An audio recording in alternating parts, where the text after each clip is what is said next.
আল্লাহ আমার রব, এই রবি আমার সব। প্রথম এপিসোডে আপনাদের সাথে রমজানের পর আমাদের করণীয় শীর্ষক আলোচনায় কিছু আলোচনা করেছি। যদি আমাদের চ্যানেলে নতুন হয়ে থাকেন সাবস্ক্রাইব করেন। সাবস্ক্রাইব করলে আমাদের সংবাদ মাধ্যম, ইসলাম শিক্ষা, স্বাস্থ্য এবং সংবাদ মাধ্যমগুলো দেখতে পারবেন। তাহলে আমরা দ্বিতীয় পর্বে আছি। বেশি কথা না বলে নামাজ পরিত্যাগ না করা। রমজান মাস প্রায় আমরা সকালে নামাজ আদায় করি। রমজানের পর এই উত্তম অভ্যাসটি ধরে রাখতে হবে, কেননা নামাজ হচ্ছে আমাদের জীবনের একটি চাবিকাঠি, জীবন মরণের আলো। নামাজ পরিবার ও সম্পত্তিতে বরকত হিসেবে কাজ করে। যারা নামাজ ঠিক তার সব আমল ঠিক। নামাজ প্রসঙ্গে আল্লাহ তাআলা বলেন, তোমরা নামাজের উপর গভীরভাবে যত্ন হও, বিশেষ করে মধ্যবর্তী নামাজ তোমার আল্লাহর জন্য বিনীত হয়ে দাঁড়াও। সূরা বাকারা 238।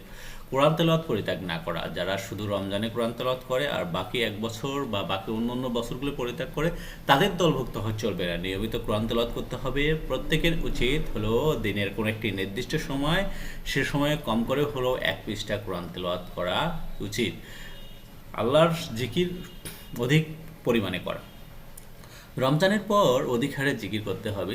জিকিরের মাধ্যমে সর্বদা জিহ্বাকে সিক্ত রাখতে হবে।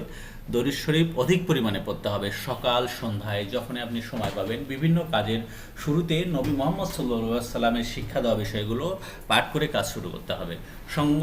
সৎসঙ্গ গ্রহণ করা। প্রত্যেক মানুষের কর্তব্য হলো এমন বন্ধু গ্রহণ করা যারা সৎ কাজ করবে, আল্লাহর আনুগত্যের পথে সাহায্য করবে। এমন মুমিন, এমন সাথী গ্রহণ করা যে অন্যায় থেকে, পাপের রাস্তা থেকে সতর্ক করে সঠিক পথের আহ্বান করবে।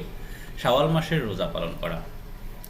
শাওয়াল মাসে আমরা রোজা পালন করতে পারি। সেই ক্ষেত্রে রমজান মাসের পর যে শাওয়াল মাস বা রোজা পালনের ফজিলতের কথা বর্ণনা হয়েছে, সেটি আপনাদের সামনে বলবো। সেটি হলো, যে ব্যক্তি রমজান মাসে সিয়াম পালন করলো, তারপর শাওয়াল মাসের 6টি রোজা পালন করলো, তাহলে সে পুরো বছর রোজা পালন করার একটা সওয়াব পেল আর কি। সহিহ মুসলিম। সম্মানিত প্রাণপ্রিয় ভাইরা, মাহে রমজানের পরে যে শিক্ষাগুলো, এটি যদি আমরা কাজে লাগাতে পারি, তাহলে আল্লাহ আমাদেরকে অবশ্যই জান্নাত দান করবে। আসুন আমরা আল্লাহর নিয়মকানুন মেনে, আল্লাহর অধীনে থেকে আল্লাহর জন্য নিয়মকানুন পালন করতে পারি। সেই সাথে আমরা যেন সকলে মিলে জান্নাত যেতে পারি। আল্লাহ আমাদের তৌফিক দান করুক। আসসালামু আলাইকুম ওয়া রাহমাতুল্লাহি ওয়া বারাকাতুহু।